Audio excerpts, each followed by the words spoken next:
Good evening, everybody. Welcome to your Manchester United emergency meeting. In tonight's show, we're going to be talking about the Rangers game and listening to some Manchester United fans in the background to listen to what Ruben Amorim has said after the game.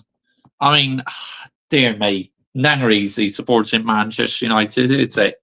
No, ain't easy, guys. Ain't easy. Let's get the narrative right here, people. Enjoy the ride because it's going to be a very, very bumpy ride. I mean, taking until the 90th minute to score a goal from open play against a team like Rangers is an absolute disgrace. Let's get the narrative right here, people. No, I am not happy one bit, and we're going to land the damn emeralds in this emergency meeting because we need to land it. You know, I'm sick and tired of how this football club is performing. But why didn't you aim for celebrate number 8's goal in the live watching on Mr. Joshy J? Why aren't you happy, Mr. Joshy J? You should be going down the pub, Mr. Joshy J. You're never happy when the football club, even when they win games, Mr. Joshy J. Why should I be? And why should I get giddy about it and celebrate a win? Because it completely papering over the cracks. But it's important 3 points, Mr. Joshy J. And what? And what? Yeah? Literally, that was a disgrace. That was an embarrassment at the highest level. Let's get the narrative right here, people, yeah? Let's absolutely get it right. I'm sick and tired of how these players are performing out on the pitch. It's like the referee, he disallowed the Delict's goal because of foul on Lenny Euro. But Robs, get the fuck out of here, man. Stop talking about refs, yeah? Stop blaming the refs when a decision doesn't go your own way. It's like, cut this shit out, yeah? I'm sick and tired of it, man. Honestly. It's just, why don't you take some accountability that, you know, Euro made the foul. So at the end of the day, VAR and the referee got it spot on, in my personal opinion. But like I just said, in my live watch on, I just gave a round of applause to Bruno Fernandes for scoring that goal. Because why should I get overly giddy about it? Because I won't. We don't do that on here. We keep it real on here. We keep it 100%. We are unfiltered on this channel, completely unfiltered. I'm not sponsored by anyone. I'm a full independent channel. So this is why we say it how it is on here. And that performance needs calling out because that is nowhere near sustainable for the standards of this football club. Let's get the narrative right here, people, yeah? Let's absolutely get it right. But you're only getting angry for clicks and views, Mr. Joshy J. And for your own PR, Mr. Joshy J. Get the fuck out of here, man. Literally, there is no PR on this channel, okay? Literally, I hate PR. PR ruins football. And fans falling for the PR on social media now, get the fuck out of here. I'm not one of them because I was born before the days of social media. I was born in 1992. I'm 32 years old. So this is why I will not go along with the PR bollocks and this trust the process bollocks because I just won't, okay? I'm not one of them. If you want to go along with it, fine. That's up to you. But I'm not one of them, okay? I will always hold my football club accountable at the end of the day because you know what they say, accountability is the best ability, which is very, very true at the end of the day. It's like, just hold yourself accountable, yeah? I mean, that tonight, no excuses whatsoever. Harry Maguire, how the fuck did you miss from open play? Seriously, that header, you had to get that on target. I mean, Binder, he had a decent game, but do I think he could have done better with the Rangers goal? 100%. He should have just dived down to try and make the save. But do I think he should be in goal the next game? Yes, 100%, because he looks more confident than what Onana does. But we all know Onana is going to be in goal for the Premier League game, don't we? I will get to chat in a second, guys, but big up to every single one of you live and locks in this evening. Much appreciated. If you're new to our YouTube channel, why not consider hitting the subscribe button, as I upload plenty of Manchester United's content, and please subscribe as well to my Mr. Joshy J Football channel and F1 channel. Links are in the description, and also if you wish to become a channel member today and help fund my channel, I have a level 1 and level 2 membership. You can find all the information pinned on top of the live chat, and it's also in the description. If you wish to get early access to videos and have your own personalized video, then why not consider becoming a member? You know, $1.99 a month is seriously not a lot of money. You know, level 2 $4.99 is very reasonable as well. And when I get even more subscribers and that, I may start a level 3 membership if I start a merchandise store where I can give you discounts on merchandise, this and that. That's something I'll be looking forward to do in the future at some point. But yeah, big up to everyone who has supported this channel, liked, commented, and subscribed. If you're new to our YouTube channel, please hit that subscribe button recently. Big up to you, yeah? Welcome to the Mr. Joshy J channel. It is great to have you on board. It really is. Number 8 Skull, the captain, fair play, good finish, but you didn't see me over-celebrate it because I feel the team don't deserve it. You know, taking until the 90th minute to score from open play against a side like Rangers. No disrespect to Rangers, but come on, man, this isn't Manchester United. You should be putting these teams to the sword. It's as simple as that at the end of the day. But you know, it's put us in a strong position now to qualify for the knockout stages, where hopefully we are going to bypass the playoffs now and just go straight into the knockout stages, because all this extra football definitely does not help. But you know, all teams are in this situation, so you cannot use this as an excuse, really, can you? At the end of the day, not one bit can you use it as an excuse, because all teams are in the same situation. You should have the squad depth to deal with the fixture congestion. It's as simple as that at the end of the day. Right, let's get to the chat. As I said, plenty of you are commenting. Here we go. Oh, what's PR, Josh? Oh, I'll explain to you in a minute. Big up to you, Danny 14. I am fuming we are in the Conference League. We are too good for this competition. What's happening, Josh? Literally, yeah, I'm just talking about the game, but big up to you, Connor. Big up to you, mate. Good to hear from you, mate. You need to tell Michael how you add that countdown. Lucky once again. Last minute moments FC goals. Yep, 100%. I see Fulham beating Manchester United. What is PR, Josh? Public relations. That's what it stands for, PR. You know, where money's involved and this and that. I reckon you should sell Mainu for Jordan Henderson and swap Ahmad for Raheem Sterling. Get the fuck out of here, man. But big up to you, Connor. But yeah, Black Panther, good to see you on here as well, mate. Honestly. Wow, some real OGs in the live chat tonight who literally been here since day one. And when I started my very, very first YouTube channel, like back in 2011, and that, real loyal members of the Mr. Joshy J Army. You really are. But yeah, Black Panther, he is literally one of the most elite YouTubers on this platform. You know, does a bit of Let's Plays, this and that. So yeah, big up to you. Good to see you on here again. It really is. But, you know, I am just absolutely seething. There is no way in any shape or form am I going to over celebrate this win? Because I'm not. I'm not one of them. I am very, very authentic at the end of the day. We keep it real on here. We keep it 100% real. It's as simple as that.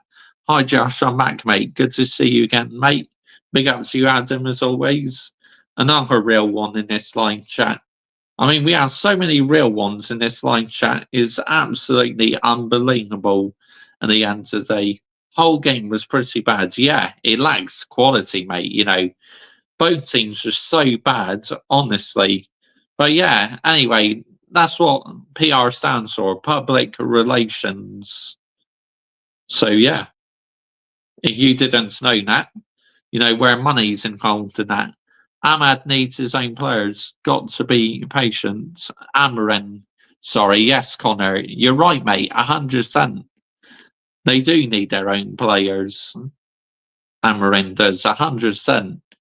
You know, because what can he do with these players who are mainly Eggs and Ogs players? I mean, let's get an everything right here, people. Yeah, let's absolutely get it right. But you know, yeah, I'm sick and tired of this football club. You know, accepting mediocrity at the end of the day. Stop accepting mediocrity and start raising the standards. Let's get an everything right here, people. Yeah, let's absolutely get it right.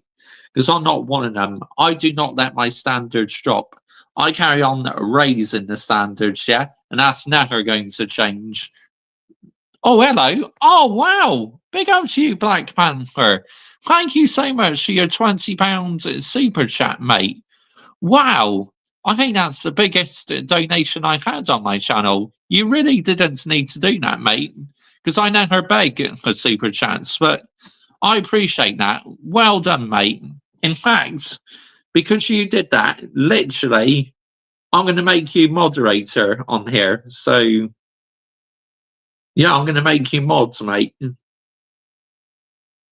Because even though you're not on here very often, you know, to tell your real channel now, I'm going to add you as a moderator. Standard moderator, there you go. Fantastic. But yeah, I appreciate that. Cheers. Thank you so much, mate. And Connor, also, yeah, you can be mods as well, mate. Standard moderator, as you're in the OGs, definitely 100% you can be. Both of you can instantly be moderators. I give you a shout out. Cheers, Day 914. I appreciate that. But wow, absolutely unbelievable. Thanks so much for that. That means an awful lot. Well, nice one, Josh. Yeah, you're very welcome. Because you and Theo are literally the OGs. You've been here since day one, really. Oh, hello to you, Kuiper Chua. Big up to you, mate. Wow, absolutely unbelievable. Keep out, Josh. Thanks, Black Panther. I appreciate that, mate. I really do. That means an awful lot to me. You've taken me a step closer to getting monetization now. So, yeah, big up to you. Thanks for that. Wow, absolutely unbelievable. But, you know, wow, this is unreal. Some real, like, OGs in the chat tonight. I'm loving it. Because I know you guys are very busy, like, got a lot of stuff to do in your lives and that. But I always appreciate when the OGs come along. Given the recent controversy, if you had to choose one, who do you dislike more? Ben Celine or Michael Massey? Oh, Ben, mate, 100%. He is an absolute runner, mate. He is literally ruining F1. He needs to get the fuck out of here, mate. Seriously. But wow, absolutely unbelievable how poor that game was tonight. Honestly, I'm not happy. I'm not happy with that. But, you know, there you go. We got the job done. Yes, I'm happy about that, but no way in any shape or form am I happy in the performance. Because to me, we got very, very lucky at the end of the day. But just be happy you won the game, Mr. Josh CJ. You should be praising your team instead of calling them out, Mr. Josh CJ. I will always call my team out if we win, draw, or lose. It doesn't matter if we win 1-0 or whatever scoreline. If I feel the team have done something wrong, I will call them out. It's as simple as that at the end of the day. Because that's what makes me an authentic YouTuber, where I don't just brush it under the carpet at the end of the day. I still like to hold my football club accountable at the end of the day. I mean, let's get the narrative right here, people.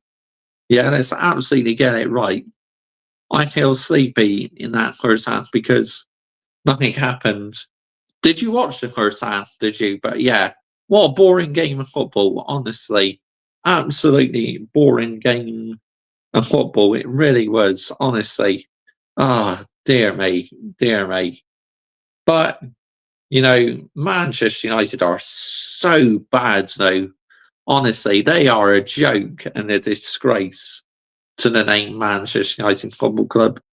I do agree, although I thought you picked Michael Massey due to robbing your favourite driver for his 8th title in 2021.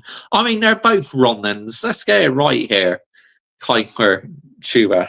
Let's get it right. They're both wrong-uns in the game. I mean, Michael Massey's just as bad, mate. I'm still seeing he robbed my favourite driver in that 8th world title, honestly. But, what happened between Lewis and Max that day? No one was to blame. It was because of Michael Massey being put under pressure by a certain team principal, which I'm not going to name because I'll just get seething about it. So, best I just keep my mouth shut. If I think I'm in big, big trouble, guys, in big, big trouble. You've got only 16 games left until you suffer as you Manchester United fans. I mean, I don't think we're going to win a trophy at all this season. I mean, I'll be shell-shocked if we did, but we're not going to win a trophy because we're not fucking good enough at the end of the day. It's as simple as that at the end of the day. But, wow, absolutely unbelievable. Wow. But, yeah, Manchester United. The problem is we don't really have any clinical goal scorers. This is the problem I have in the team. I just want the team to start playing some good football, but just only getting over the line against this team. I mean, come on, man. Seriously. What are we doing here, people? We got to be doing a lot better than that. We're Manchester United, In all respects, we should be putting this team to the sword. It's as simple as that. But we're not clinical enough. So this is why we don't put these teams to the sword. I mean, Maguire, what a glaring chance he missed from that header. I mean, oh my goodness me, from open play as well. From that range, you have to be finding the back of the net. No excuses for that. And a bit later on, we will listen to Ruben Amorim press conference. Of course we will. Because, I do like listening to Ruben Amorim pre-match press conference because, he always says something interesting. Liverpool thrashed them 6-0 in the Champions League. I mean, we could have drew that game. Real talk, we could have done because we went 1-0 up by an own goal. Then Rangers equalised and then we got back in front thanks to a bit of brilliance from the captain, number 8. But, yeah, realistically, if we lost that game, you couldn't have argued against it. As we got all 3 points, this is why most fans be happy and so, overjoyed about the result. But I'm not one of them, okay? Because I'm absolutely just seething with the players in that performance. That's nowhere near good enough at the end of the day. I mean, come on, man. Seriously, I want to see at least 3 goals or 4 goals against this opposition, but we just do not have the players to do it at the end of the day. It's as simple as that. Wow. I mean, absolutely incredible. Oh, wow. But, Manchester United, if we play like that against Fulham, we are losing that game. It's as simple as that. But why are you ruling out the game already, Mr. Joshy J? It's because Fulham is a tough place to go, Craven Cottage, and we will get absolutely hammered in that game. Big up to you, Michael.Chelsea FC. But you won the game, be happy. Down like 14 sharing Michael.Chelsea FC's channel.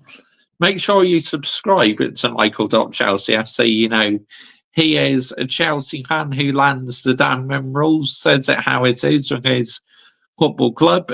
And I love YouTubers like that who literally land some rules and say it how it is, yeah. Instead of giving the football club a free pass and accepting mediocrity. I love YouTubers like that who are honest about their football clubs. I really do. So big up, absolutely big up to everyone who does that. Kuiper Chua, Arsenal's laughable now when Man City are not in their peak anymore. They are now fifth. Arsenal haven't capitalised it because Liverpool is dominating the Premier League. Facts, that's very true, Kuiper. You know, but Arsenal have been absolutely irrelevant. Help him get a membership in Super Chat. Big up Joshy J. Geezer. Look, I never beg for Super Chats, but you know, anyone who donates, big up to you, yeah? But I'm not one of them YouTubers who go, get your Super Chats in, guys. Nope, I'm not one of them, okay? Because I'm not about the pound note. I just enjoy doing YouTube because I love interacting with my community at the end of the day. But yeah, big up to you, Michael, as always, mate. Again, another regular in this show. Of course, a couple of people in the live chat tonight are real OGs who've been following me since about 2012 or 2013. Absolutely unbelievable. So I made them both moderators on this channel as well because they are the real OGs. They are real loyal members of the Mr. Joshy J Army. Absolutely unbelievable. I love interacting with the OGs. I really do. You know, real legends. Big up to you, Josh. Yeah, big up to you as well, Theo. And sorry if I don't always check out your videos, but I'm just so busy watching other YouTubers. But I still do keep an eye on your channel now and again, mate. So I am still around. And if I watch it, you know, I would literally like the video as well if I'm watching the video on your channel. That's fine, Josh. I totally understand. But yeah, don't you worry, mate. I'm still around and following you. United fans will say we are back. Yeah, they will. They'll just be brushing it under the carpet because number 8 got the winner, and they won't be calling out the players. But we do on this channel because I thought they're absolutely abysmal tonight. Where is the creativity, man? Where is the passion, seriously, from these players? I mean, start fucking putting teams to swords, yeah? I just want these teams put to swords. Then I'll be a bit more happier about my football club. But, you know, you're only just getting over the line against these opposition. We need to keep Garnacho. I agree. Now, a lot of people actually are not a fan of Garnacho. They want to see the back of him, but I think he's got potential. But the problem is with Garnacho, he's a bit of a greedy bastard. He needs to play the team game more. If he plays the team game more, it really could work out. But some content creators are saying that he doesn't fit Ruben Amorim's style play. Maybe it's true, he doesn't. Who knows? But I'm still a huge fan of Garnacho. I want him to stay. I really do. And I'll be absolutely devastated if he goes. Hang on a second. I'm just going to get under my Fanta orange blanket. Oh, that's lovely. Lovely and cozy. Of course, I do have my underfloor heating on, but with the extractor fan in my kitchen, you know, with it being a bit breezy outside, it brings in a bit of a draft into my flat. But yeah, oh, absolutely. This blanket's lush. I love it.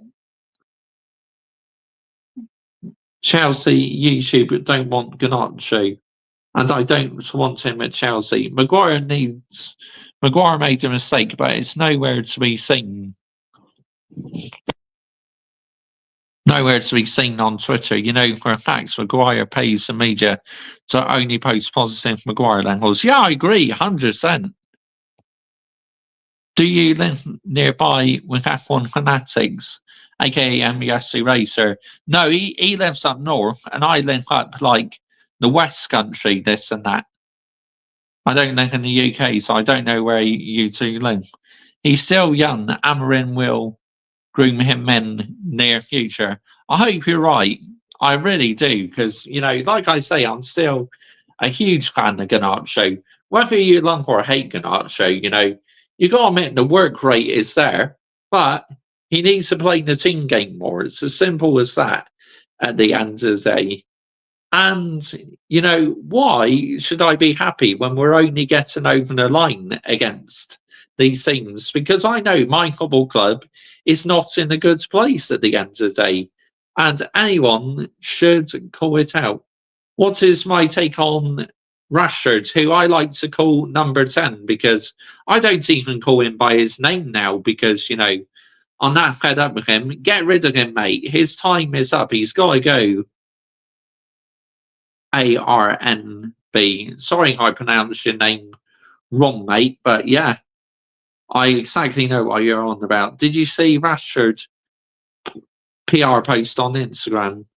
No, maybe that's something I can check out a bit later on. I don't think Ganacho fits your system. Need an attacking who's a lot more comfortable to play now. Big up, Adam. How are you doing, my brother? Rashford is off to the Arsenal. I mean, if he goes there, I can't wait for Lee Gunner's reaction. That's going to be absolutely gold, honestly. He's going to be absolutely seething if Arsenal sign Marcus Rashford. That is going to be absolutely peak. But, just to hear him a rant about it, be absolutely cold, man. I mean, Lee Gunner, I absolutely love Lee Gunner. He's such a hilarious YouTuber, and he's so sarcastic in his match reaction videos. Can we expect more? Let's try, Josh. Absolutely. I might have a couple lined up, Black Panther. So, yeah, never say never, mate. They may well return at some point. It's cold in my flat. To put in on the heating is expensive. Yeah, it is very true. It can be expensive, but yeah, I got underfloor heating. I have it on the gentle setting, but sometimes it's still nice to get home underneath this blanket. Really is, because I do like blankets. They're very relaxing. They're very comforting. I feel sorry for number 10. So many different managers has established his development, in my opinion, to the point his attitude just stinks now. And I feel Connor, mate, he's too focused on his charity work. So this is why his confidence has dropped at the end of the day.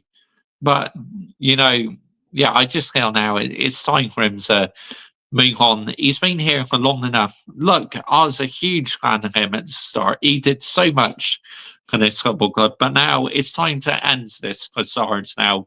Get rid of him, yeah, and move him on. It's as simple as that. We no longer need. We are on 4 likes. Hit the like button, people, because it would get more people and subscribers. Thanks, Down Night 14. But the people who are liking and subscribing, I absolutely appreciate every single one of you, whether you're new to my channel or a couple of OGs in the live chat tonight, or you've been around for a couple of years. I appreciate every single one of you. The support you gave me was absolutely unreal, honestly. But, I just love the interaction with my community. I got that from other YouTube. Oh, right, from another channel, did you? Right, okay. Yeah. So, yeah, let's see.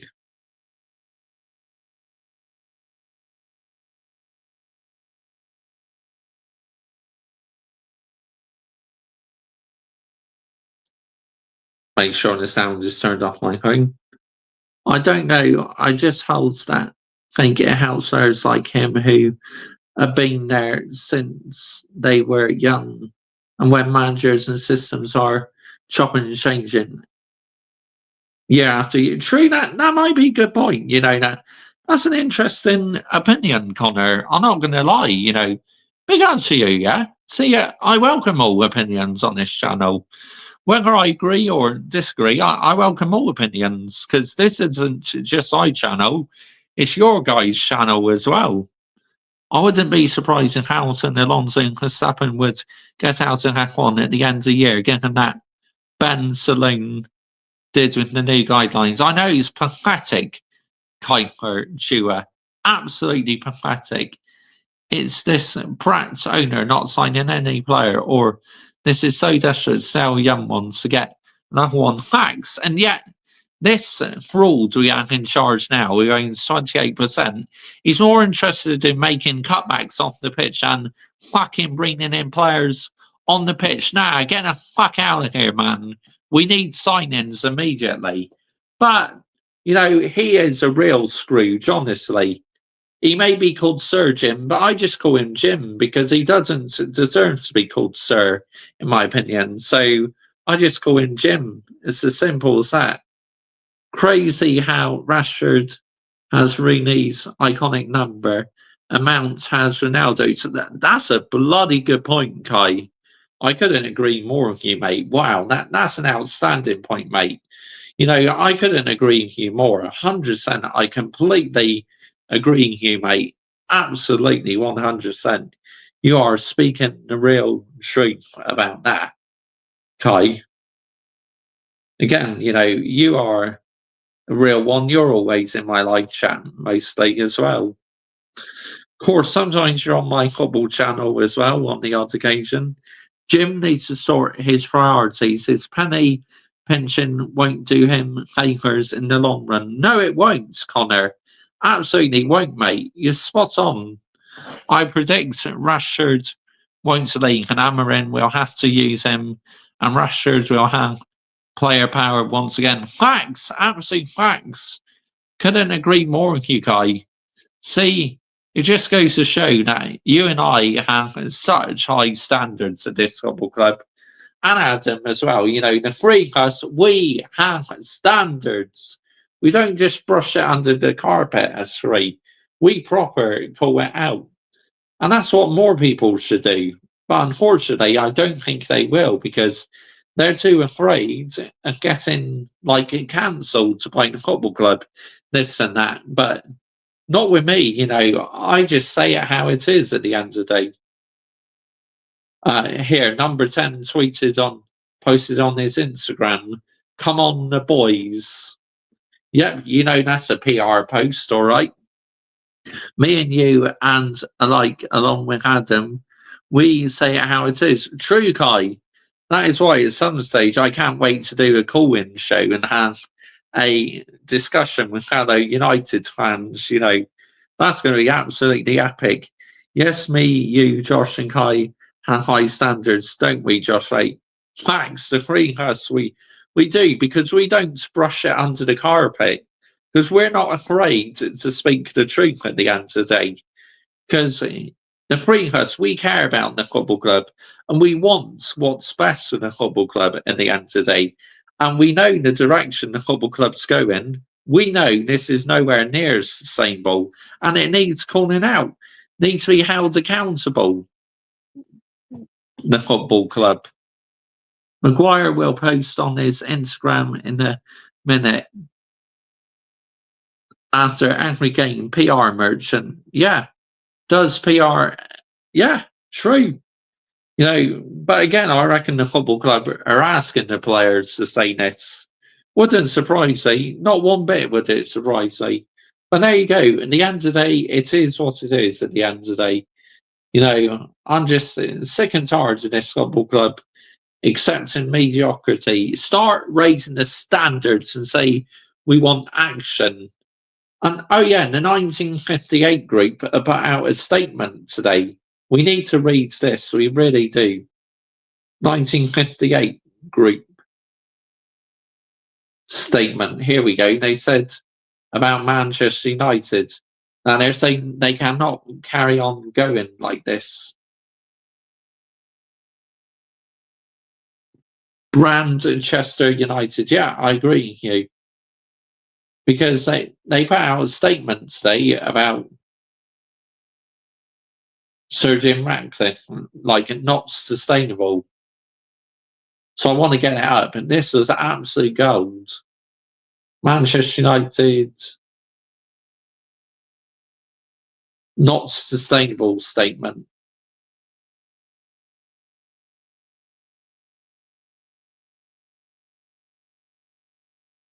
Here we go. We got to read this. Man United at risk of PSR breach.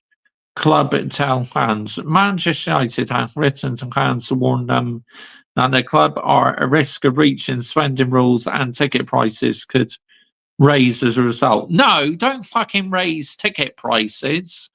It's literally do not raise them, lower them, because we're playing such crap football at the end of the day. There are some United content creators saying hammering out is beyond me. It's a fucking joke, mate. Anyone who's hammering out is a fucking idiot, honestly.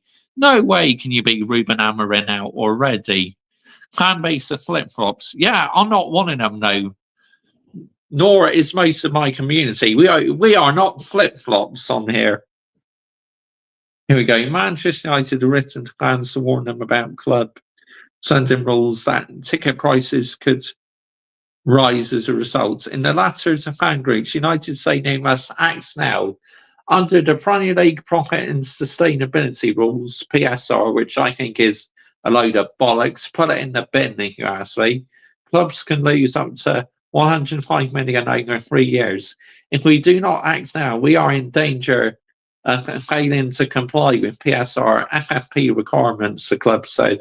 In the latter, we are currently making a significant loss each year, totaling over 300 million in the past 3 years. This is not sustainable. No, it's not. It is nowhere near sustainable for the standards of this football club. Let's get an narrative right here. This is why our fans have no standards. Last minute, changeminds.com. It's all about winning everything. In it, Josh and Kai, mate. Yes, the club brings out the worst of me, I swear. Adam, I agree. We will have to make some difficult choices that has included significant reduction to our workforce as well as cuts across many areas of spend across our club. We do not expect fans to make up all the current shortfall, but we do need to look at our ticketing strategy to ensure we are charging the right amount. Well, putting it up will be an absolute disgrace because it's the last thing fans need at the end of the day.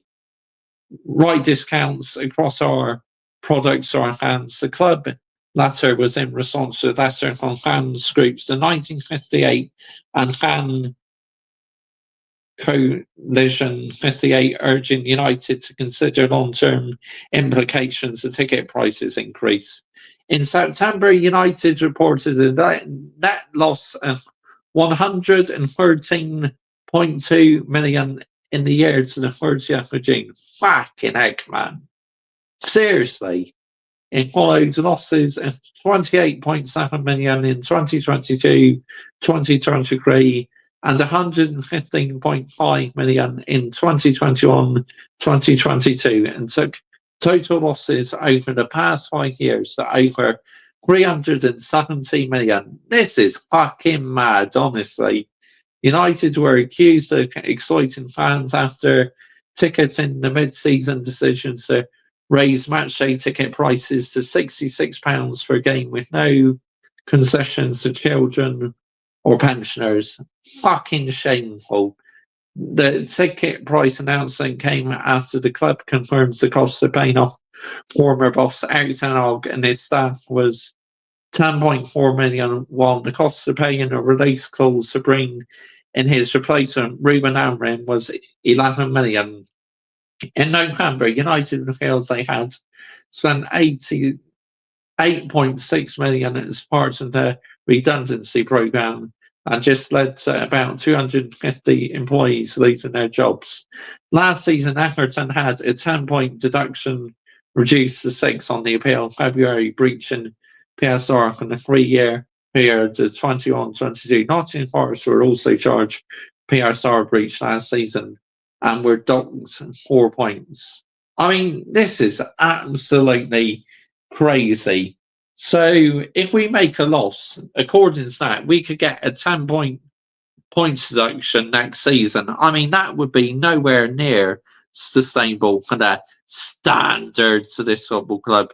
Let's get the narrative right here. That would be an absolute disgrace. No, don't apologise. You have every right to fans on this channel, mate. Do you like Mark Goldbridge?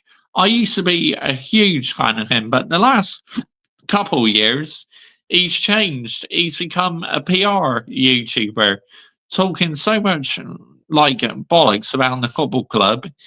It just goes to show that he's on the football club's payroll system, because he used to be one of the best YouTubers out there.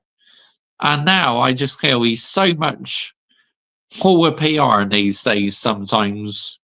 But big up to him, yeah? He's making a business, so good luck to him. That's all I can say on the matter. But, you know, with me, there's no PR on here. We just call it out and say it how it is. Because, again, we have Standards FC. My community is Standards FC. The Mr. Joshua J army is Standards FC. Goldbridge is just into his favourites, but can't fault his success. No, I appreciate like the work he's done on YouTube. It's absolutely amazing. See, this is no hate on him. I'm just giving an opinion at the end of the day, because as a football fan, I'm entitled to give an opinion at the end of the day, because I've been supporting this football club for 25 years now. Well, nearly 25 and a half years. So why should I accept some mediocrity in this club? Because I won't in any shape or form whatsoever. I'm not one of them. I want my football club to do well, because growing up, right, I used to watch us compete for Premier League titles every season. But we're not doing any of that now, unfortunately, because, you know, the standards has been lowered. The recruitment from the Glazers has been terrible at the end of the day. So, yeah, this is why the football club should be held accountable for why the standards has dropped from the ownership to fan channels. You know, look, fan channels aren't all to blame. It's the ownership as well. And Edwards Word, John Murtough, Richard Arnold, you know, all of them Ronans in the game. This is why Manchester United standards has dropped so much. Let's get the narrative right here. The only person on the United stand who has fallen on Lynch is Ricky. Beth gets schooled by Ricky on fan forum. Funny to see. She said we should sign Eze. Yeah, Ricky is funny, to be fair. I do like Ricky. I got a lot of time for Ricky. I really do, you know. He's one of the real ones. Because again, he has standards, he does. He just says it how it is. So I respect Ricky for that. I really do. You know, anyone who has standards, big up to them. But I'm not in the mood to listen to these brown envelope YouTubers who do anything for the pound note. No, it's like you literally sold your soul to the devil, you know, doing things for the pound note. Why can't you just remain authentic? It's as simple as that. Just remain authentic. Like me. Like I always am authentic on here. We just say it how it is.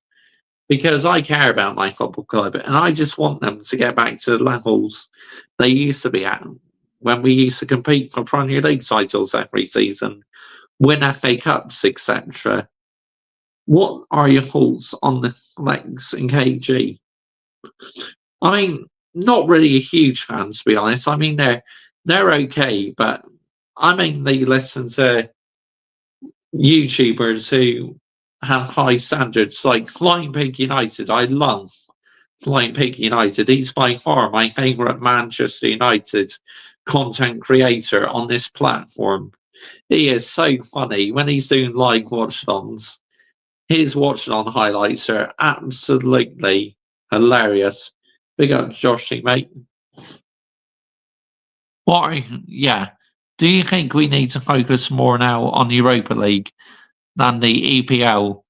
I mean, if we could win the Europa League, brilliant. That'd bring us in the Champions League next season. But really, we should be having a strong end to the Premier League season as well. You know, Planet Faz, keep it real. Got time for.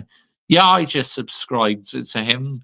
You know, earlier on he was streaming in Nando's. Nearly said Lando because I was thinking of Lando Norris, but yeah, he was streaming in Nando's and he almost got kicked out because he was sat at a table and they told him to get up and leave. But he stayed where he was. He wasn't going to leave that place.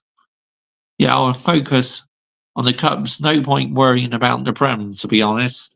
I mean, I just want us to get in that top 10, you know, so we're away from the relegation zone and that. Because we're only 10 points clear of relegation. So Premier League safety is not guaranteed for next season. And I will not relax until we have hit the sweet spot and the safety mark. Absolutely, I will not relax at the end of the day because why should I relax? Because until we're higher up the league, you know, it's like if we keep losing matches and team below us keep winning, that 10-point gap could soon become only 7 points, 4 points, 1 point. So, yeah, we're still in big trouble. But there's worse things in this league, Mr. Josh CJ. Manchester United won't get relegated, Mr. Josh CJ. But, you know, we shouldn't even be in this situation. I mean, come on, we're Manchester United Football Club down in this position in January time. Nah, get the fuck out of here, man.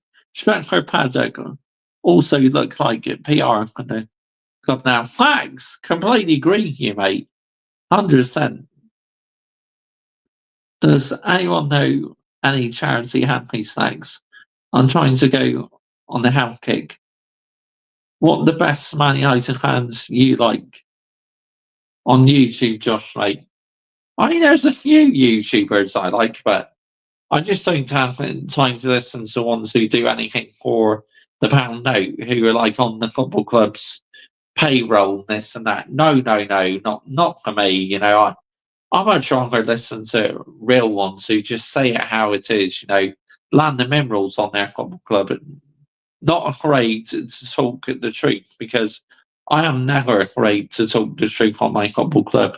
We will carry on saying it how it is because we keep it 100% real on here. We don't do any scripting. We don't do any bullshit. We're totally unfiltered. We just flat out land the gosh damn minerals at the end of the day. Alice Graham's fans and Mr. Joshua J are my go-to faves. Oh, thank you. Yeah, I got a lot of time for Alice Talks Football as well. I've been following her for quite a long time now. I don't follow too many female content creators. She's one of them who I do follow, to be honest. So, yeah, I have to say Flying Pig United is my number one favourite. And number two, you know, I have to say, well, there's so many out there. All Things United. He's called Dan. I'll just show you his channel. He's another YouTuber who I like. All Things United, because he's another one who always says the truth about the football club. All Things United. Here we go. I'll just show him his YouTube channel. See, 3.9k subscribers. He deserves many more subscribers than that, man. I mean, come on, that's a joke. He needs to be on more subs than that because he's one of the most honest, realistic ones on this platform, All Things United. Talk United, you know, she's a good one as well. Saeed, I love Saeed's rants, man. He's hilarious. Yeah, Saeed is definitely up there as one of my favourite content creators. used to watch Lee Gunner, but he's become so sarcastic lately. I don't know if he's being serious or not. He's doing it to wind up at people who are trying to lower the standards, mate. He's one of the most realistic YouTubers on this platform, Lee Gunner. Big ups to Lee Gunner, yeah. I have a lot of time for Lee Gunner. You know, he's no brown envelope. He cares about his football club, Arsenal. Saeed is the who said Amarin out. He's a flip-flop merchant, mate, because you wait in a couple games' time, he'll be saying Amarin in again. See, these man chat absolute shit at times. Honestly, it's laughable. Absolutely laughable. Love her. Talk about United. Kai, you seen her, mate? Yeah, talk about United. What an amazing content creator she is, honestly. She deserves many more subscribers as well. Yeah, absolutely. Oh, Beth's done a match reaction on the United stand. Wow, unbelievable. It's been a while since she's done a match reaction. I might listen to that in a bit, but yeah. Alice Talks About has done a match reaction as well, you see. Quite a few. We will get onto them in a bit. We really will. Adam, I appreciate, mate. Always good to see you on here. Thanks. Absolutely fantastic. I love, yeah, Talk Out United. She's amazing. Great YouTuber. Really is. What about Ransom Bants? I mean, he can be a bit sarcastic at times and be a bit of a flip flop merchant, but he can be funny at the same time. And he's hoping that, you know, Garnacho goes to leave because he cannot stand Garnacho. Ransom Bants. He wants him out. I enjoy Beth Tucker's YouTube video. She hasn't posted in a while. Ransom Bants I watch sometimes. Yeah, he can be quite funny. And he can say some funny sayings, honestly. Absolutely unbelievable. Stephen Howson.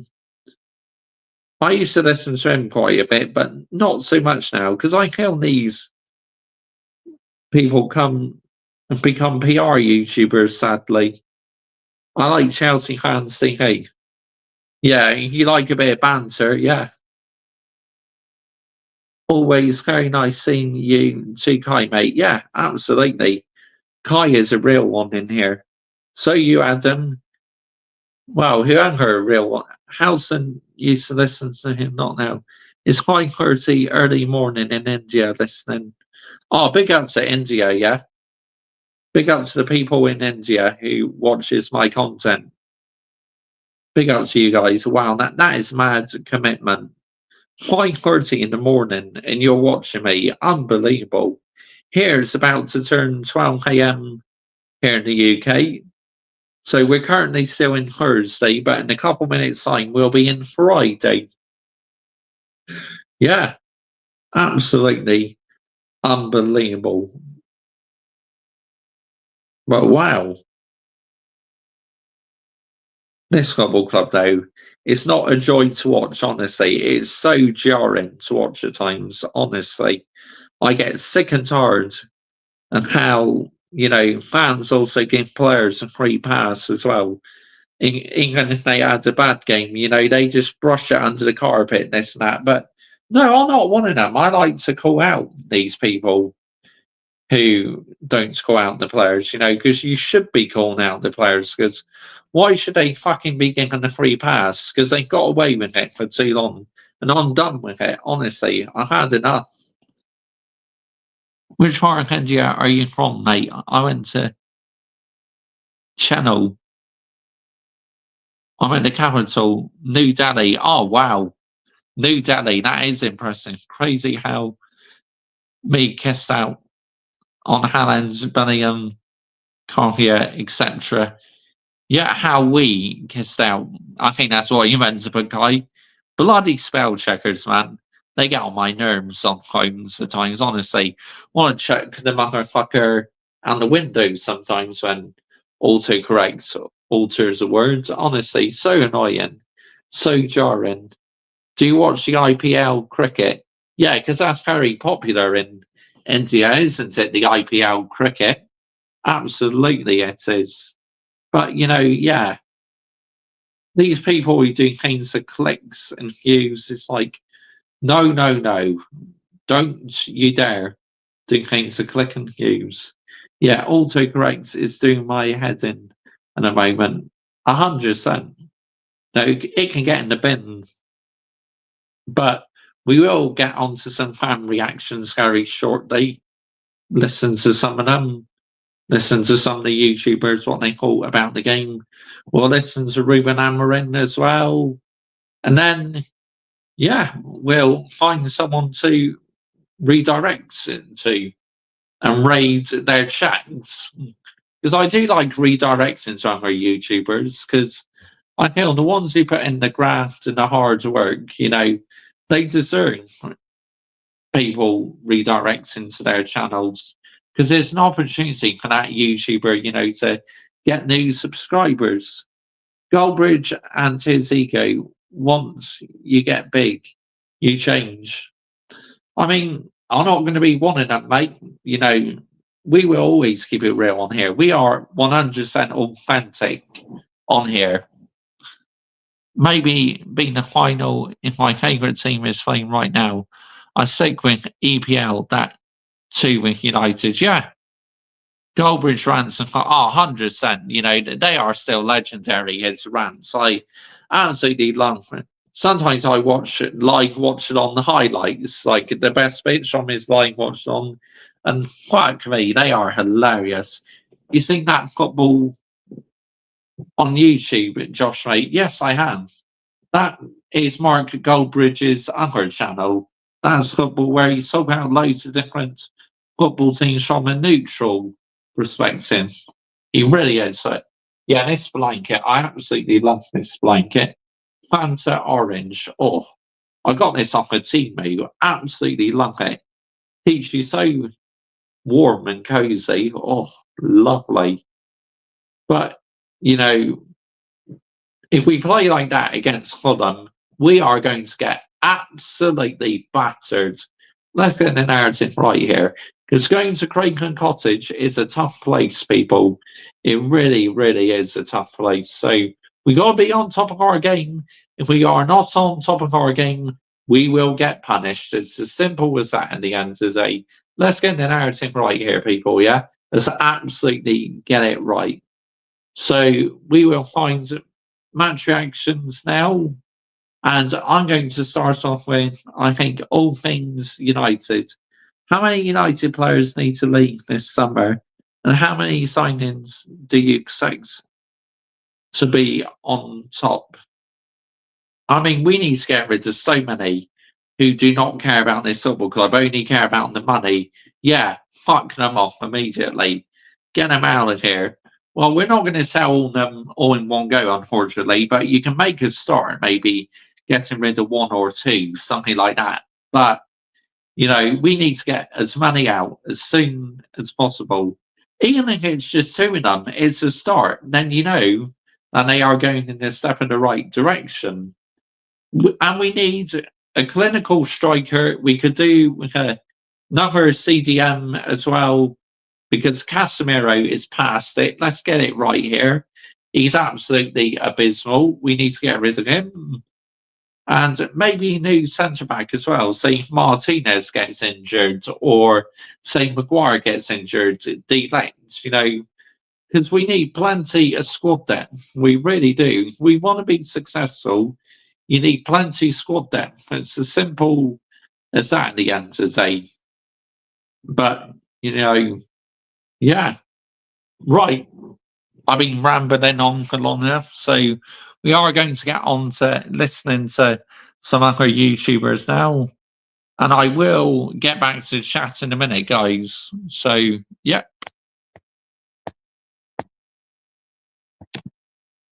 Many people start to question Hoyland, but I still great potential in him. He just needs to be given the service more, mate.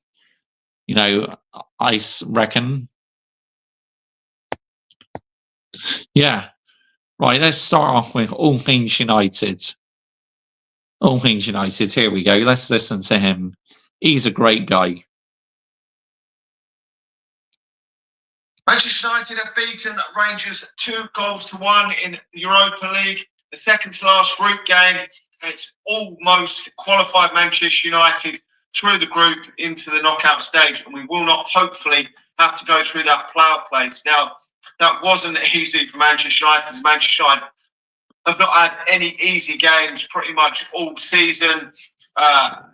That's obviously partly because of Manchester United. Now, obviously, you can credit other teams in a number of games, but Manchester United not good enough yet again in this game. Rangers had a number of youngsters out there in that second half. They've got a few injuries. I know Manchester United had Delete, and it looks like Duro injured as well in the game, but Manchester United put out a strong lineup, the strongest lineup. There was a couple of changes to the lineup that he's playing. Mazraoui wasn't in the squad. Apparently got a knock. Garnacho started and didn't do bad tonight. And whether that's his last game for Manchester United or not, I'm not too sure. It does look like it could well be, but he played the whole game for Manchester United tonight, which was interesting for Manchester United. He could have scored one tonight himself, hit the post, probably should have scored. But Manchester United got away with this tonight, I think, there at the end. We got out of jail. It's as simple as that. 100%. We got out of jail. Both teams have had chances in that first half. They've had a chance quite early on. Bad defending at the back for Manchester United. The player seemed to sort of stumble and wasn't able to get a shot away early on. Manchester United have had some chances as well. But Manchester United are just fucking toothless going full up front, aren't we? Shocking. Joshua Zirkzee, is he better than Højlund? Maybe slightly, but in terms of goal scoring, absolutely toothless. Højlund has got quite a good goal scoring record in Europe for Manchester United. I think it was before this game. I think it was 10. Was it 10 goals in 12 games? I think it was before this game. But should he have started ahead of Zirkzee? I don't know, because he has been absolutely dog shit of late as Højlund. He's only 2 goals in about 17 Premier League games, which is awful. But it is what it is. Manchester United going forward, we eventually did break the deadlock in that second half, thanks to a Jack Butland howler in that second half. I don't know what he was doing there from Christian Eriksen's cross in. Just whacked it straight, and he's like fucking parried it straight into his own net. Of what he was doing, punching that fucking hell. And it looked like Manchester United were going to, in the end, cling on and get the 3 points till fucking Harry Maguire in the second half did some fucking madness, and Manchester United conceded the equaliser, and then it did look like Manchester United had thrown it away. But as we've done under Erik ten Hag in the past year or so, Manchester United pulled it out the bag, and we've seen that time and time again. Again, it's just paper and over the cracks. So this is why I'm not happy. This is why I'm not getting giddy about the win tonight. Yes, I'm happy we got the win, but why should I get giddy? Because I refuse to get giddy. You can look back so many times under Erik ten Hag where we played bad and we played bad so much last season under Erik ten Hag, and that's continued this season. So whenever we do win, we play shit and we win. But I can think of a lot of games where I think, fuck, how did we win that under Erik ten Hag? And in the end, you're looking at that. We've had quite a few late goals this season. Ahmad got one against Man City. We've had a late goal against Victoria Pilsen in previous round. That was quite late. We've had a decent amount of late goals over the last year or so, and that was another late goal for Manchester United. There, right at the end, from Bruno Fernandes. I think Martinez was crossing it into the box, and Bruno Fernandes finishing it off nicely into the court, into the net, and Manchester United have then sealed victory, which was a much needed victory for me, because in this group, just to almost kill it off, because we don't really want to go into that last game in real desperate. I still think we need one. I think it's 1 point we need to secure that qualification to the knockout stage and not have to go through the playoffs. But it's just pleasing to get that victory. I think that's 4 victories since Erik ten Hag left in the Europa League. So we've won all our games in the Europa League. But no disrespect to Rangers and Victoria Pilsen and Bojo Glint and all these fucking teams, but they're teams that Manchester United should beat. Come on now. I mean, we've got a tremendous record. Of course we should be beating these teams. Old Trafford against Southampton. Come on, man. Manchester United. At Old Trafford, we should be going out in these games, dominating them. I mean, admittedly, what's an answer story? Shit, but still, these are teams that Manchester United should still, even with the players we've got, still be on the front foot and dominating these games and creating a lot more chances. I'm sorry, it isn't up to the standard. I don't think. I think we no, it isn't. This is not Manchester United. I mean, Toby Collier didn't have a bad game this evening.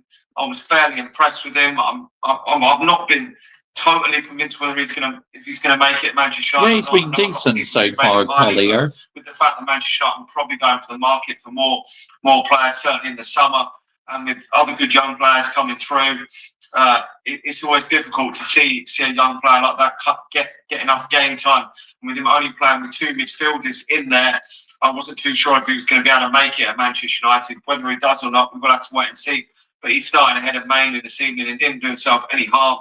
It does look like he's now in ahead of Casemiro, which is interesting. Will Casemiro stay or go? I mean, he probably will stay in January because there's probably not too many suited options for him. Doesn't look like many people want to cough up. Manchester United seem to want about 30 million, which is crazy to think, but it is what it is. It is what it is. For Manchester United, need the money desperately, but.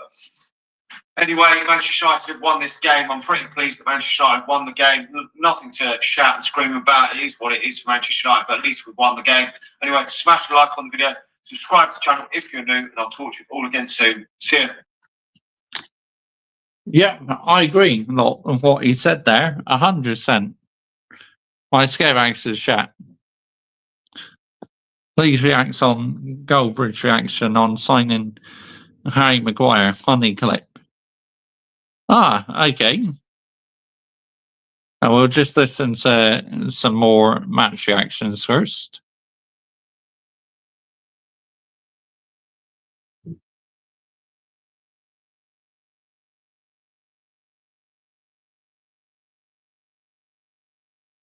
Who should we listen to next?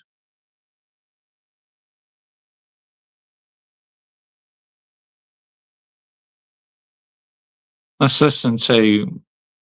Should we listen to Beth? Yes, listen to what she's got to say. Beth. Well, thank God for Bruno Fernandes, is all I can say. And Lisandro Martinez, a beautiful pass and a clutch finish from our captain, saving Manchester United from a potential embarrassment here at Old Trafford. And I don't say that lightly. Yes, there's stuff to build off. Okay, great. We didn't concede a goal early on in the game, and we did create more chances, and there were positives. Toby Collier was a positive. Christian Eriksen was a positive. Alejandro Garnacho, although Ruben Amorim's just come out post-game and says he doesn't know about his future. How do you take that? I mean, the manager of Manchester United coming saying that after Alejandro Garnacho was probably our best performer on the pitch. How do you take that? And Toby Collier, another stand. Oh, wow. Did he say that after the game? Did he? Wow, we're going to have to get on to listen to that a bit later. Hear what Ruben Amorim said about that. Whew, that's full on, man. Wow. That performer. But overall, still not good enough for Manchester United. I had the pleasure to speak to Toby Collier after the game, and I just wanted to... No, it's not good enough, Beth. I agree with you. It's simply not good enough. To big up his performance and talk to him about his future in the team and how it is working with Ruben Amorim, because I thought it was unfair to ask a player coming through the academy who's just making starts for Manchester United, getting himself into the team, the hard questions, which is, why can't you see out games of football? Why do Manchester United struggle to create anything really in the final third? Why do we struggle to score goals? We did get a question with Bruno Fernandes, which will be out on Saturday night, embargo then. And I did ask Bruno, I said, brilliant finish, Bruno. But why aren't we scoring more goals? Why can't we see out these games? Because, I mean, I didn't say this to his face, but Rangers were poor. And Manchester United should have scored more goals tonight. They should have seen out that game. So were we as well. We lost our ideas as well. Not just Rangers being poor. We were very, very poor as well. And if it wasn't for a clutch moment once again, that would have been a draw tonight. And then you're looking at the Europa League table and you're thinking, it's not 100% nailed on. Manchester United are now in a comfortable position. It looks like you're going to go through the Europa League group. There's not going to be any playoffs, and Manchester United progress, and they have to, because this competition is our last hope of Champions League football. And it's the hope to save Manchester United's season, and I think Manchester United are capable of winning it. But it is worrying that we struggle to see games out like this, and the same old mistakes start to creep in. In that video, that is lawnmowers in the background. If you're wondering what that sound is, that's lawnmowers. I'm not going to blame Harry Maguire because, he's been fantastic in recent games for Manchester United. He's been one of our standout performers, but there's always something with Manchester United. It's like we should be seeing games like that out at Old Trafford. Okay, yeah, maybe Alejandro Garnacho should place his finishes better, but he was really bright for Manchester United. What was interesting about what Bruno Fernandes said when I did say to him, why can't we start these games? Why can't we score more goals? He said that he doesn't think the team are putting enough bodies in the box. He doesn't think we're making enough movement up front. He doesn't think that Manchester United are doing enough in the final third to warrant getting chances and scoring goals. And I would have to agree with him. It's something that I think in time, when Ruben Amorim gets more training sessions with this team, you would like to hope improves. But Ruben Amorim must be scratching his head thinking, I need Gyökeres in the summer. I need a striker massively. And also we must be thinking, I need training sessions with this team, and that he does need. And that's another good reason why you get through the Europa League group without having to play playoff games, because that means more time on the training pitch for Ruben Amorim. I mean, I thought, we lacked goals under Erik ten Hag, but it really is that standout thing for Manchester United is, okay, yeah, we do make some defensive errors, but not being able to score enough goals. That game should have been won in that second half. It should have been out of sight. But again, Manchester United put themselves in a situation where it could have really been an embarrassing night if Rangers would have drawn this game with Manchester United, especially with how the game was going. But stuff to build on, slight positives is we didn't concede the first goal, which was really, really important, which is what we have done at Old Trafford, and we've put ourselves under pressure. We were calmer, I feel like, in possession. The long shots in the first half were doing my head in, and I'm sure they were doing your head in as well. I think Ruben Amorim had a word with the team at half-time because they seemed to stop. And you noticed when Manchester United were calmer, they were more patient, they did work the ball in and around the box, you got better opportunities. Bruno Fernandes went to take a shot. He decided against it. He worked the ball a little bit more, put a fantastic ball through to Amad. That could have been a goal. But then on the other side of things, you think, we're at the 90th minute of the game, Rangers equalised, and the only goal we scored is through a Jack Butland blunder. Literally put it on a plate for us. Although we should have had a goal stand, because what the heck has football come to when that De Ligt goal is ruled out?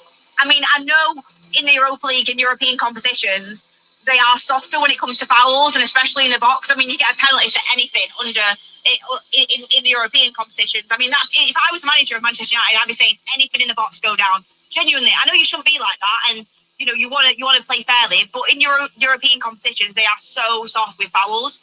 I mean, Arsenal put about 6 players on the keeper every single game and get away with it. Lenny Yoro gets shoved. He barely touches the Rangers player and they ruled that goal out. Honestly, crazy what football's come to that goal got disallowed. But what I'm trying to say is Manchester United just were not doing enough in front of goal. But there was some bright sparks.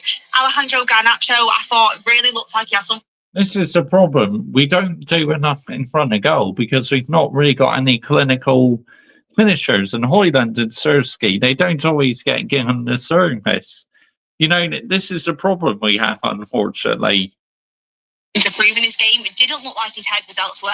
It didn't look like his head was in London, Chelsea, the Roma team, or even in Italy with Napoli. But it looks like Chelsea are the biggest contenders to sign Alejandro Garnacho at this moment in time. He actually looked like a bright spark. And I know I've been saying if the right money comes in for Alejandro Garnacho, Manchester United do have to consider it. But I've said this multiple times. If you say to me 70 million for Alejandro Garnacho, 65, maybe he's looking a bit more realistic, maybe even 60, and you promise me Cunha is playing for Manchester United in 2 weeks' time, then I would do the deal. I just don't trust what Manchester United are going to do with that money. I just don't trust who we're going to get in because... Thanks. I don't either, Beth. I don't trust this football club one bit.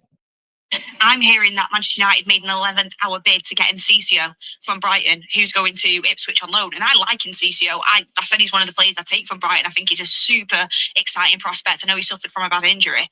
But why Manchester United making an 11th hour bid? It screams to me, we have no plan. We don't know who we're going to get in. We don't have a replacement lined up for Alejandro Garnacho if he does leave.